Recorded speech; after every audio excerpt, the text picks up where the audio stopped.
आप में से काफी लोग घर में खेतरी बीजते हैं, घट स्थापना करते हैं, कलश स्थापना करते हैं, परंतु मैंने स्वयं कई घरों में देखा है और दुख की बात है कि कई मंदिरों में भी देखा है कि कलश के ऊपर, घट के ऊपर जो नारियल होता है वो गलत तरीके से रखा जाता है।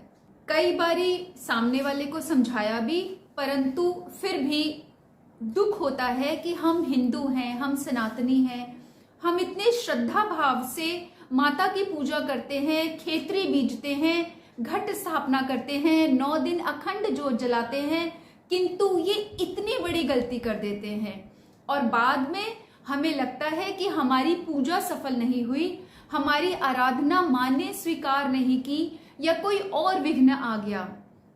तो समझिए, जब भी आप घट स्थापना करें, कलश के या घड़े के ऊपर जब आप नारियल रखते हैं तो नारियल का मुंह वहां होता है जब वो पेड़ से लटका होता है।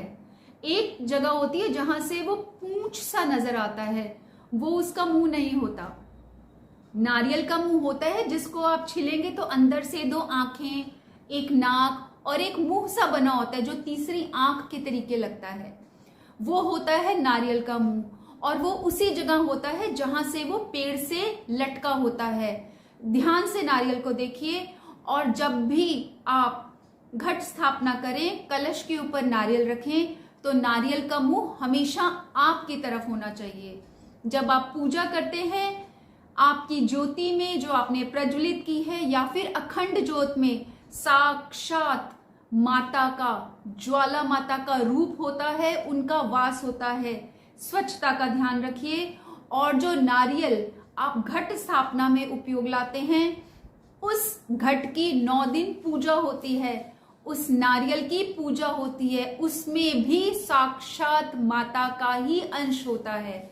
इसलिए सामने प्रभु की, माता की या आपके इष्ट देव की तस्वीर है या फिर कोई मूर्ति है, सामने दीपक है जो कि पूर्वाभिमुख है, आप भी पूर्वाभिमुख ही बैठे हैं, पूर्व की तरह आपका मुंह होना चाहिए, चेहरा होने चाहिए और आपके बाईं तरफ और देवता के दाईं तरफ पे घट स्थापना होती है।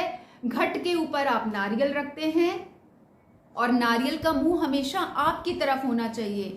पूरे नवरात्रि आप उस कलश में, उस घट में, उस नारियल में माता का स्वरूप जानकर, साक्षात उनको प्रत्यक्ष मानकर अपनी प्रार्थना कीजिए, पूजा कीजिए, मंत्र सिद्धि करिए। ये आप तभी कर पाएंगे जब नारियल का मुंह आपकी तरफ है। अगर आपने नारियल को आड़ा, तिरछा, ऊपर नीचे रखा तो ये संभव नहीं हो पाएगा और ये त्रुटिपूर्ण कार्य होगा। त्रुटिपूर्ण का फल न मिलके दोष लगता है। नारियल का मुंह हमेशा आपकी तरफ हो।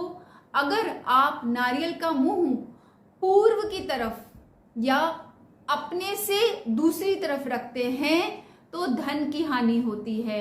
याद रखिए, नारियल कई लोग खड़ा करके रख देते हैं। अगर आप नारियल का मुंह ऊपर की तरफ करते हैं तो रोग बढ़ते हैं। अगर नारियल को आप अधोमुखी रखते हैं तो शत्रु बढ़ते हैं। इसलिए नारियल का मुख हमेशा आपकी तरफ, माता की मूर्ति, इष्ट देव का चित्र आपकी तरफ, आप पूर्वाभिमुख, पूर्व की तरफ मुंह करके, ज्योति भी पूर्वाभिमुख और नारियल का मुख आपकी तरफ। सारा समय पूरे नवरात्रे और अन्यथा भी हमेशा आप शुद्ध वस्त्र धारण करके, शुद्ध चित्त से, एकाकी भाव से अपने भगवान से, अपने इष्ट देव से, माता रानी से सच्चे दिल से जो भी प्रार्थना करेंगे, जो भी भाव रख के, वो आपको अवश्य में मिलेगा। इसलिए विश्वास रखिए और अपने इस मनुष्य जन्म में जानिए क्या सही है, क्या सही नहीं है। मेहनत तो आप कर ही रहे हैं, श्रद्धा भाव तो आप कर ही रहे हैं।